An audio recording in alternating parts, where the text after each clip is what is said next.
एक बार की बात है, राजकुमार आर्यवीर अपने घोड़े से उतरकर घने जंगल के किनारे खड़ा था। चारों ओर अजीब सा सन्नाटा फैला हुआ था। हवा ठंडी थी, जैसे उसमें कोई अनकही चेतावनी छुपी हो।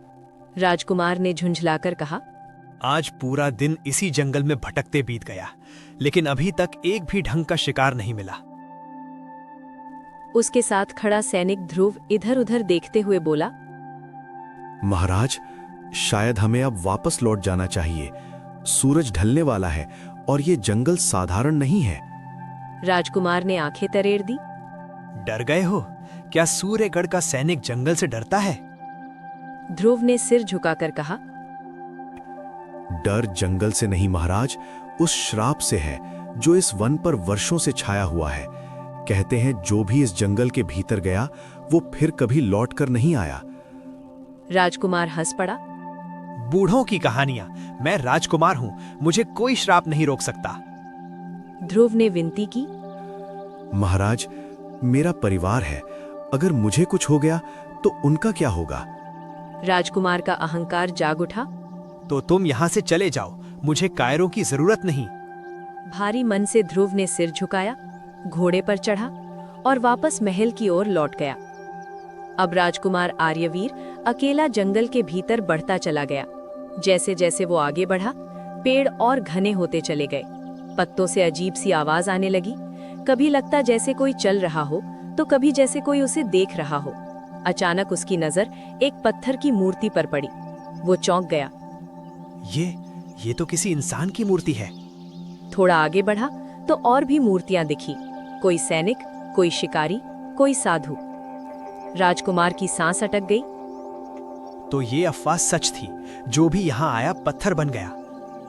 अचानक धरती कांपने लगी। धुएं और अंधेरे के बीच एक विशाल राक्षस प्रकट हुआ।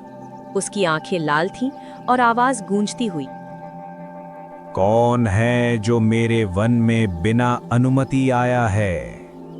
राजकुमार ने तलवार निकाल ली। मैं सूर्यगढ़ का राजकुमार आर्यवीर हूं और आज मैं तुम्हारा अंत करूंगा। अहंकारियों को यही लगता है कि वे अमर हैं। राजकुमार ने पूरी ताकत से वार किया, लेकिन तलवार राक्षस को छूते ही पत्थर बन गई। एक तेज रोशनी चमकी और अगले ही पल राजकुमार आर्यवीर भी पत्थर की मूर्ति बन चुका था। उधर सैनिक ध्रुव महल पहुंचा।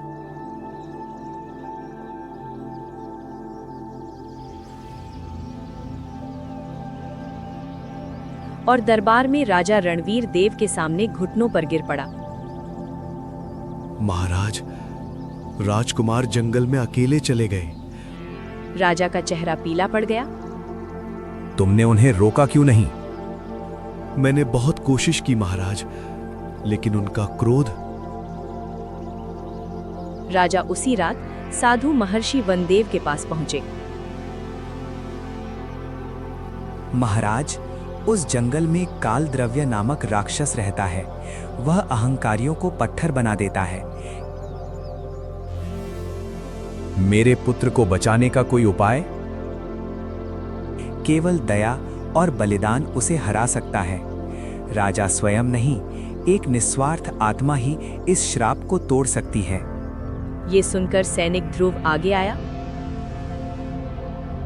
महाराज, अगर मेरे प्राणों से राजकुमार बच सकता है तो मैं तैयार हूं। राजा ने कांपती आवाज में कहा, नहीं ध्रुव, तुम मेरे सबसे बहादुर सैनिक हो।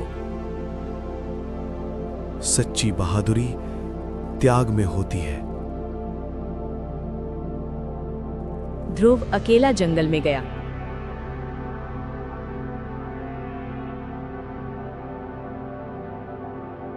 वहां पहुंचते ही राक्षस प्रकट हुआ।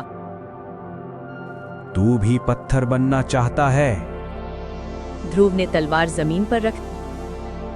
मैं लड़ने नहीं, प्रायश्चित करने आया हूं।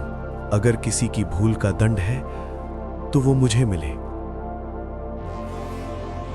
पूरा जंगल शांत हो गया। राक्षस की आंखों से पहली बार आंसू गिरे। सदियों बाद किसी ने अहंकार नहीं, दया चुनी है। एक तेज प्रकाश हुआ और सारी मूर्तियां फिर से जीवित हो गईं। राजकुमार आर्यवीर घुटनों पर गिर पड़ा। ध्रुव, आज तुमने मुझे सिखाया कि सच्ची शक्ति क्या होती है। आज से ये वन श्रापित नहीं, संरक्षित होगा। जंगल को सुरक्षित घोषित किया और ध्रुव को राज्य का सेनापति बनाया।